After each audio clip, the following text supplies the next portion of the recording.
이번 상승장의 끝에는 제가 볼 때는 뭐 금융 위기와 같은 세계적인 경제 위기가 먼저 오지 않겠는가. 정권 교체가 돼서 막 그 공급 대책이 나온다 하더라도 시간이 상당히 걸리는 문제라 한 2026, 7년 정도의 세계 경제 위기와 더불어서 집값 상승장이 막을 내리지 않겠나. 지금 금리 한 차례 올렸죠, 하느니. 그래도 계속 신고가가 나오고 있고, 대출도 조였는데 뭐 집값 전혀 하락하지 않고 더 오르고 있습니다.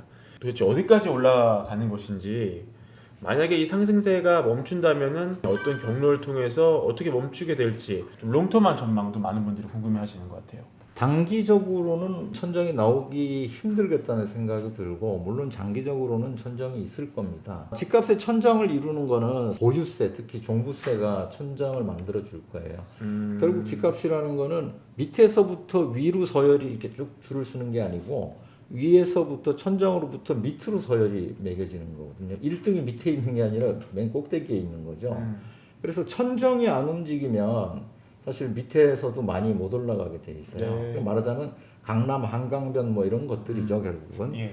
근데 결국 장기적으로는 워낙 지금 종부세가 세기 때문에 계속 오르기는 힘들어요. 그러나 단기적으로는 집값을 결정하는 요인이 많은 거래를 요구하는 게 아니고 그냥 한 건 내지 두 건에 어쩌면은 뭐 아주 현금이 많은 한두 사람이 거래를 시킴으로써 전체적으로 가격이 뛰니까 단기적으로는 뭐 천정이 뚫리는 현상도 나타날 수 있을 거라고 보거든요.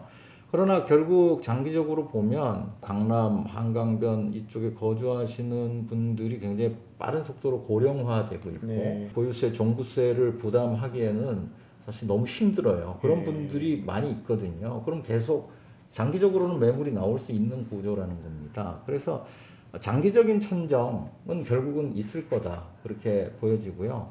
다만 이제 이런 현상이죠. 아주 고가 주택들은 많이 뛰진 못하지만은 오히려 이제 저가 주택들이 계속 물량이 부족해지면서 또 전세가 뛰면서 가격이 올라가서 이 갭이 줄어드는 거죠. 격차가 줄어들어서 저가 주택의 상승이 당분간 지속될 수 있다는. 그래서 제가 무주택자들이 내 집 마련을 반드시 해야 된다고 말씀드리는 거고.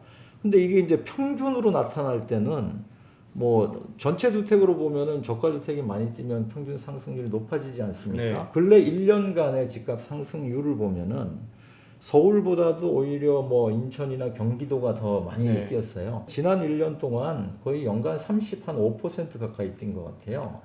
이 수치는 우리가 통계를 작성한 1980년대 중반 이래 가장 높은 상승률이에요. 지금 뭐 사실 미친 상승세입니다. 어떻게 상승이 끝날 수 있느냐. 집값 뛰는 가장 큰 원인이 단기적으로는 매물이 나올 수 없는 구조이기 때문에, 이건 늘 말씀드리지만은 팔면은 집을 그냥 없애버리는 경우, 또 집 한 채 가진 분들도 팔면 어딘가를 또 새로 사야 되는데 그러다 보니까 나올 수 있는 물량이 없다는 거예요. 특히 올해 6월 1일부터 양도세 다주택자 추가 중과세가 시행된 다음에 더 매물이 갈수록 더 줄고 있거든요. 이 문제는 단기간에 좀 해결되기 어렵다. 이번 상승장의 끝에는 제가 볼 때는 뭐 금융 위기와 같은 세계적인 경제 위기가 먼저 오지 않겠는가. 수급 문제 해결보다도 뭐 만약에 내년 이후에 뭐 정권 교체가 돼서 막 그 공급 대책이 나온다 하더라도 시간이 상당히 걸리는 문제라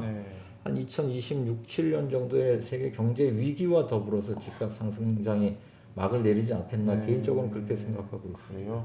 이제 당분간 과열 국면으로 가지만은 코로나 뭐 포스트 코로나에는 그러나 그게 또 심하게 조이다 보면은 어느 순간에는 뭐 100년 전에 뭐 세계 대공황과 같은 그런 위기도 올 수 있거든요. 그래서 늘 그런 걸 염두에 두고 있어야 되고 크든 적든 주기적으로 위기는 오고 있습니다. 보통 그 위기가 15년에서 20년 요 사이에는 한 번씩 위기가 오니까 이제 2008년도가 금융 위기였으니까 그로부터 한 20년이면은 2028년이지 않습니까? 그 중에는 한 번 오지 않겠나 생각하는 거죠. 만약에 하락장이 실제로 왔습니다. 실제로 왔다고 가정을 하면은 그때는 어떻게 행동을 해야 되는지, 행동 요령 이런 걸 좀 부탁을 드리고 어떤 식으로 진행이 될지, 우리 곽 대표님 워낙 뭐 몇 번의 이 하락장을 보시는 분이니까 그때 벌어질 상황들 좀 예언 좀 부탁을 드립니다. 그냥 패턴으로만 말씀드리면은 일반적인 하락장에는 이제 임대료가 떨어져요. 근데 지금까지 우리나라의 하락장에 보면은 수급 문제가 완전히 해결되지 않고 하락장을 맞이했고, 또 IMF 외환위기 같은 경우에도 보면은 그 수급 때문에 온 게 아니었거든요. 그래서 요번에도 막 수급 때문에 하락장에 오지 않는다고 가정한다면은 다른 나라와는 달리 우리는 그 전세가 크게 안 떨어질 거라고 봐요. 그리고 오히려 월세는 올라가는 구조가 될 수도 있어요. 네. 경제 위기가 온다든가 하면은 금리가 뛰지 않습니까? 예. 금리가 뛰면은 원래 임대료가 대출 금리가 뛰면은 전세가 이런 걸 많이 떨어져야 되거든요. 그래서 전세가는 소폭 영향을 받을 수 있지만은 오히려 월세는 오를 수 있기 때문에 이번 하락장이라면은 뭐 이렇게 월세를 탄탄하게 받을 수 있는 이런 그 부동산 위주로 보유를 하시고, 그렇지 않은 거는 그 하락장 전에 처분하시는 게 좋을 것 같고요. 예. 과거보다 훨씬 더 센 하락장이 올 수도 있다고 봅니다. 왜냐하면 이제 그래요? 상승장이 워낙 길고 지금 산이 높기 때문에 경매를 통해서 돈을 벌 수 있는 시기가 거의 평생 한두 차례 정도뿐이 안 오거든요. 우리 경제 활동하는 기간 중에 그런 게 올 수도 있다고 봅니다. 예. 우리 이제 그 97, 8년 IMF 외환 위기 때 보면은 경매가 굉장히 좋았거든요. 그래서 경매가 워낙 싸게 나왔으니까. 근데 뭐 최근에도 경매하시는 분들이 있는데 지금 이런 장에서 경매를 해서 돈 벌기는 정말 힘들어요. 일단은 어느 정도 위기가 오고 금리가 뛰고 해야지 경매 기회가 오니까 근데 경매하려면 또 그때 가면 돈이 없어요. 네. 예. 그래서 언젠가 하락할 것이다 이런 걸 염두에 두고 현금 확보를 해두시는 게 좋죠. 경제가 성장하는 한 집값은 떨어졌다가 올랐다 떨어졌다 올랐다 하는 거죠. 결국 집값이라는 거는 장기적으로 물가에 수렴하는 거죠. 우리 물가 변동률을 측정할 때 이게 이제 주택의 임대료도 중요한 요소 중에 하나로 들어가는 거거든요. 결국 이제 집값이라는 주택의 매매값도 결국 임대료에 비례하는 거고. 그렇죠. 그래서 아무리 거품이라 하더라도 시간이 지나서 다시 물가가 오르면 그 거품은 다시 없어지는 거죠, 자연적으로. 그러니까 결국 이 거품이라고 생각했지만 시간이 그 거품을 없애주고 그 거품 위에 또 새로운 역사가 쓰이는 그렇죠. 거죠. 한국 부동산의 큰 부의 흐름을 곽 대표님과 짚어보는 시간을 가져보도록 하겠습니다. 뭐 경부라인을 축으로 삼성 반도체 공장도 이런 뭐 화성 이렇게 있으니까 이 부의 흐름이 점점 쭉쭉 판교를 쭉 이렇게 내려오고 있다.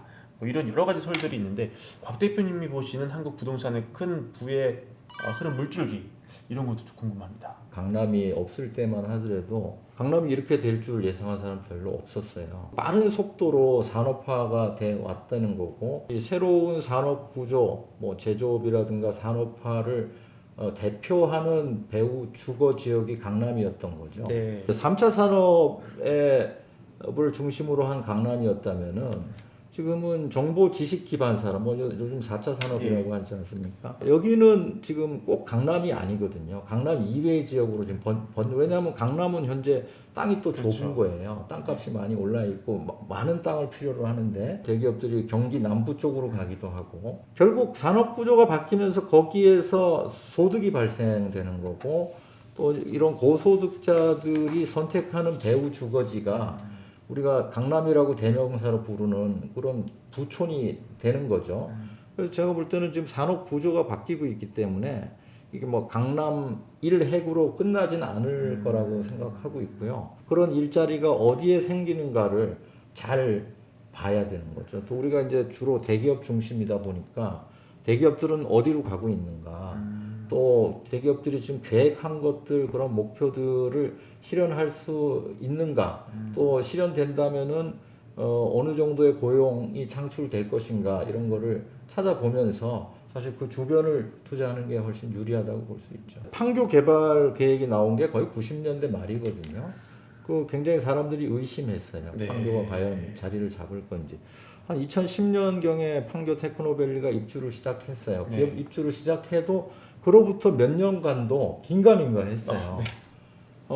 그리고 지금은 이제 의심하는 사람이 없죠. 판교는 완전히 자리를 잡았죠. 나머지 다른 지역들도 마찬가지입니다. 이제 계획들은 있지만 실제로 그렇게 될지 또 그렇게 얘기를 했는데 안 되는 지역들도 있어요. 그러니까 정답은 없지만 현재 이미 그렇게 돼 있는데 변화가 일어나고 일자리가 창출되는 지역들도 있거든요. 뭐 예컨대 삼성전자의 본사가 수원으로 이전했어요. 네. 근데 아직도 그 본사로 출퇴근하는 사람들은 강남에 많이 그렇죠. 살아요. 예. 그러나 이미 일자리는 거기 나왔거든요.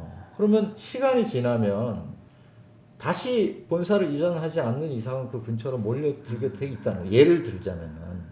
그러니까 그 부동산은 육중한 전차처럼 움직입니다. 단기간에 결론이 나는 게 아니고 서서히 변화가 일어나는데 그 방향성이 막 주식시장처럼 오늘은 급등했다가 뭐 오늘 하루에도 급등락을 하는 그런 게 아니고 한 번 방향성이 정해지면 꾸준히 진행된다는 거예요.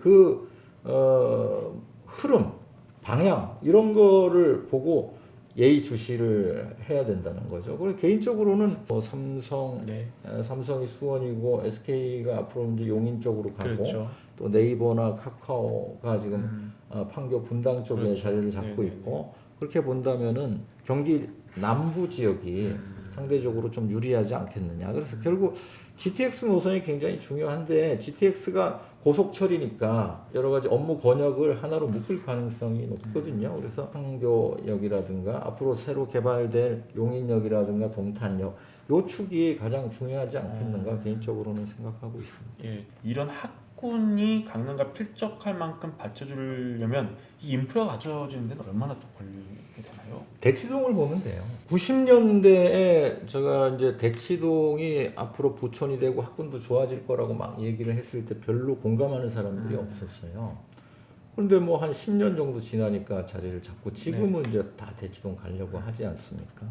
마찬가지예요. 이제 학군이라는 거는 어떤 뭐 그게 집값의 원인이긴 하지만은 결국 학군이라는 거는 결과물인 겁니다. 이제 소득 수준 높은 사람들이 모여 살게 되면 그 자제들은 당연히 뭐 신경을 많이 쓰겠죠. 예. 그럼 학군이 좋아지는 거죠. 그러면 이제 그 소득 수준 높은 지역이 생기면은 그런 데에서 한 10년 정도만 지나면 학군은 거의 형성되는 것 같더라고요. 송도가 지금 뭐 중학교 학군에서는 거의 최고 수준일 거예요. 그래요? 10년 정도 됐는데. 용산은 저는 이제 약간 미지수로 보는 게 네. 주거지로만 개발이 된다면은 별로 힘을 쓰지 못할 거예요. 이제 업무 지역으로 개발한다고 했을 때는 그 배후 주거지가 굉장히 탄력을 받을 수 있는데 현재 앞으로 이제 어떤 방향으로 개발되느냐 용산 이제 코레일 부지의 첨단 업무 지역으로 변모될 것인가 여기에 따라서 결국은 용산의 운명이 판가름이 된다고 그럼 말하자면 그렇게 된다면은 정말 강남을 능가할 수도 있겠죠. 그래서 뭐 저는 늘 주장합니다. 용산은 한국판 실리콘밸리로 만들어야 된다고 늘 예전부터 주장을 해온 사람인데 네. 지켜봐야 되겠죠. 만약 용산을 뭐 임대 아파트 중심으로 개발해버리면은 용산은 좀 맥을 추기는 어렵죠. 아직까지도 주상복합 아파트는 아파트에 비해서 저평가를 받고 있잖아요. 앞으로 이제 미래가 어떻게 되는지 그리고 또 뭐 리모델링이 될 수 있다 이렇게 이제 생각하시는 분들도 늘고 있더라고요. 이거 어떻게 생각하시는지 궁금합니다.